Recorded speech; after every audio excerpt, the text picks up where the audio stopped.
നമസ്കാരം, JRC radio white ആർമിയിലേക്ക് ഏവർക്കും സ്വാഗതം. ഞാൻ ആർജിതില്ല. ഇപ്പോൾ എൻ്റെ കൂടെയുള്ളത് വേങ്ങൂർ സ്കൂളിന്റെ മാനേജർ ആയിട്ടുള്ള ആനിഫ മാഷാണ്. അപ്പൊ നമുക്ക് മാഷോട് തന്നെ കൂടുതൽ കാര്യങ്ങൾ ചോദിക്കാം. മാഷേ, ഞങ്ങള് വെള്ളാറ്റൂർ സ്കൂളിൽ നിന്ന് വരികയാണ്. സ്കൂളില് JRCയുടെ കീഴിൽ റേഡിയോ വൈറ്റ് ആർമി എന്ന് പറഞ്ഞൊരു ചാനലുണ്ട്. അപ്പോൾ ഇന്ന് ഞങ്ങൾ ഇവിടെ ചെയ്യുന്നത് നമ്മുടെ ഈ കലോത്സവത്തിന്റെ ദൃശ്യങ്ങൾ പൊതുജനങ്ങളിലേക്ക് എത്തിക്കുക എന്നുള്ളതാണ്. അപ്പോൾ ഇപ്പോൾ ഈ സ്കൂളിലെ JRCയുടെ അധ്യാപകരായിട്ടുള്ള ജാഫർ മാഷി ക്ഷണിച്ചിട്ടാണ് ഞങ്ങൾ വന്നത്. അപ്പോൾ നമ്മുടെ കലോത്സവം ഇന്നലെ ഇന്നുമായിട്ട് ഇപ്പൊ 2 ദിവസം നടന്നു. അപ്പൊ കലോത്സവത്തെ കുറിച്ച് സാറിന് എന്താ പറയാനുള്ളത്? എങ്ങനെയാ കാര്യങ്ങളൊക്കെ നടക്കുന്നത്?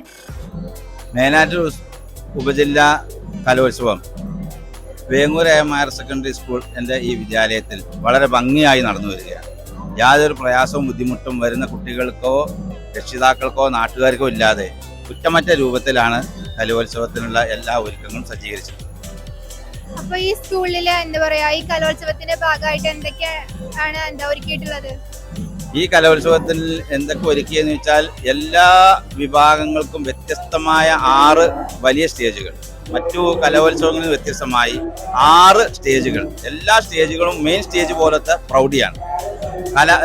പന്തലുകൾ എന്ന് പറഞ്ഞാൽ നിങ്ങൾക്ക് എല്ലാവർക്കും നോക്കിയാൽ കാണാം, സാധാരണ പന്തലല്ല, വളരെ VIP മോഡലുള്ള പന്തലുകൾ ഒരുക്കിയിട്ടുണ്ട്. നല്ല വിഭവസമൃദ്ധമായ ഭക്ഷണം ഒരുക്കിയിട്ടുണ്ട്. അതിഥികളായ വിദ്യാർത്ഥികളെ സ്വീകരിക്കാൻ വളരെ ബൃഹത്തായ പദ്ധതികളാണ് നാട്ടുകാർ, PTA-ക്കാരും സ്കൂൾ അധ്യാപകരും ഒരുക്കിയിട്ടുള്ളത്. കഴിഞ്ഞ ഇന്നലെ ഇന്നുമായിട്ട് എല്ലാ കാര്യങ്ങളും പ്ലാൻ ചെയ്ത പോലെ തന്നെ നടക്കുന്നുണ്ടോ? പ്ലാൻ ചെയ്യുന്ന ഒരു കാര്യവും മാറ്റമില്ലാതെ വളരെ ഊർജ്ജസ്വലമായ നിലക്ക് നമ്മുടെ കലാമേള പുരോഗമിക്കുകയാണ്. അപ്പോ താങ്ക് യു സോ മച്ച്. ഞങ്ങളുടെ കൂടെ JRC റേഡിയോ വൈറ്റിന്റെ കൂടെ കുറച്ച് ടൈം സ്പെൻഡ് ചെയ്തതിന്. JRC റേഡിയോ വൈറ്റ് ആർമി എന്നുമെന്നും നിങ്ങൾക്കൊപ്പം.